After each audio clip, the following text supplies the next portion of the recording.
Six Flags Discovery Kingdom, formerly known as Six Flags Marine World, is a medium-sized chain park located in Vallejo, California. It's a park I just had the chance to visit 2 weeks ago, and I had a pretty fun time here. While this park definitely feels Six Flagsy at times, that won't matter in today's video. Today's video will strictly be looking at the 9 roller coasters that call Six Flags Discovery Kingdom home. With that said, there are 3 caveats with this list. The first is that Flash, the park's intimate impulse coaster, was down during my stay, but I'll still try to find an accurate placement for where I think it would rank. 2, the park's pile of trash Harley Quinn Crazy Coaster has been standing but not operating for 2 years, and it's not expected to ever open again. Lastly, the park's 10th coaster, Sidewinder Safari, will debut next season, but it's nothing worth waiting for since it's just a wild mouse. Aside from the latter 2 coasters that won't be included and Flash will just be an estimate, I think the rest of the list turned out to be pretty accurate. So with that being said, let's dive right into the list. These are the top 9 roller coasters at Six Flags Discovery Kingdom.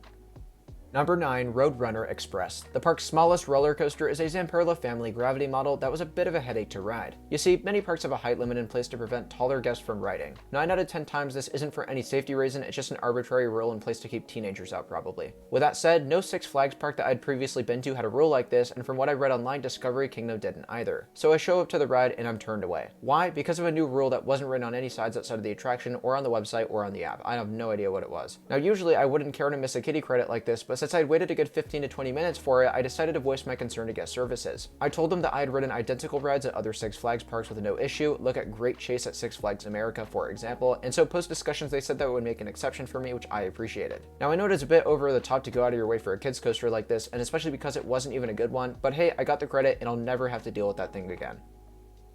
Number 8, Kong. The park's objectively worst coaster is a Vekoma SLC that originally operated at Overland USA in Nashville, Tennessee. Now, I don't know if something happened during relocation or if it's just Six Flags maintenance to blame, but this ride sucked. It was actually the first Vekoma SLC I've ever ridden that I genuinely despised. It shook me around so much, gave me a headache, and I told myself that I would never ride this particular SLC again. Trust me on this one, only do Kong if you're looking for credits, but after that, let this one torture the poor general public that won't see what's coming.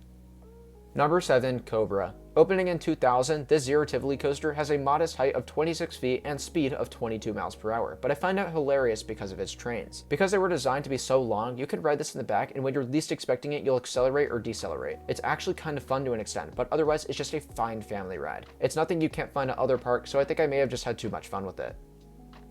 Number 6, Boomerang Coast to Coaster. Our last meh to bad coaster making this list is a Vekoma Boomerang from 1998. Fortunately though, it isn't maintained as poorly as Kong. I didn't think this ride was any worse than other boomerangs I'd ridden, but at the end of the day, a boomerang is just a boomerang. It seems like the more of these that I ride, the more I dislike them, which is what I had expected from the beginning. In my eyes, this was a one and done attraction and was the only reason to head to the awful back half of the park. Number 5, Batman the Ride. The West Coast's only 40 free spin coaster has a shockingly positive reputation for its ride type. I had heard before riding that it flipped a bit more than the others, but unfortunately this was not the case for my one ride. I thought it was a bit weaker than the others as I only got 1 full flip. Now, this isn't always the case. My friend Tyler went back and rode it later in the day and he told me he got 4 flips on one ride. These flips are really intense and are a lot of fun, so ultimately I think 5 is a fair assessment for Batman the Ride.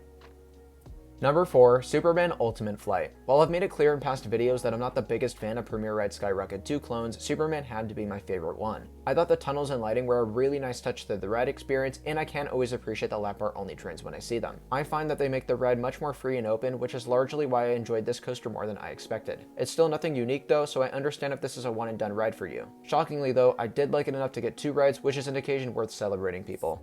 Number 3, Flash Vertical Velocity. As I said earlier, this is the one major coaster that I missed here, and it's a real shame because it's one of the most unique intimate creations to date. Flash originally opened as just Vertical Velocity alongside a ride under the same name that opened at Six Flags Great America the same year. But a problem arose when it was built, and that was the park's 150-foot height limit. Basically, Six Flags were advertising this coaster at 150 feet, while its identical clone in Chicago was marked at 185 feet, so clearly something wasn't right. Eventually, the city caught on and demanded that Six Flags made modifications or tear it down altogether. The end result was the front spike being twisted on its side and giving wicked hang time from what I hear. It's truly a bizarre looking thing, and I hope it's ready to roll early next season as anticipated. While Flash has been closed since the start of the COVID-19 shutdowns, a friend of mine who works at the park states that Flash's delayed rehab work should be finally completed in early 2022. So hopefully this coaster is back open soon, and if so, I may be willing to take the trip back to Northern California just to ride this unique ride.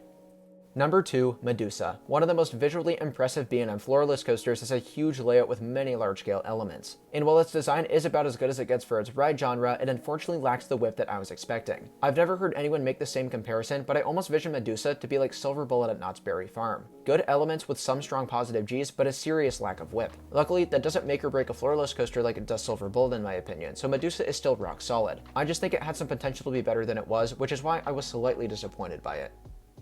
Number 1, Joker. The best reason to travel a good distance for Six Flags Discovery Kingdom is for their RMC iBox coaster, Joker. Ironically, this coaster had somewhat of a mixed reputation amongst coaster enthusiasts for being possibly the worst of RMC's hybrid designs, but when I rode it, I did not agree at all. I thought this ride was spectacular, and I think that the general public would agree because this routinely gets the longest line in the park. Despite its height of only 100 feet, its layout flows so well with unique inversions in the first half and a buffet of airtime in the second half. Plus, the coaster looks great with its green and purple colors, and the trains are awesome too. Guys, I really don't know why Joker lacks the praise of other RMC coasters. No bias here, as the park wasn't one of my favorites at all, but I just genuinely thought this was a fantastic ride. Alongside riding Flash in the future, getting more rides in this thing is something I seriously look forward to when I return. So, I hope you guys can generally agree with today's list. Six Flags Discovery Kingdom is a park that I'd recommend for their coasters and especially Joker. While it isn't the nicest in many areas, I highly look forward to coming back for a plethora of reasons that I've already stated. With that being said, let me know down in the comments how you'd rank the coasters here, and also do me the favor of liking the video and subscribing to the channel, as that would be greatly appreciated. Thank you all so much for watching today's content, and I'll see you very soon. Bye guys.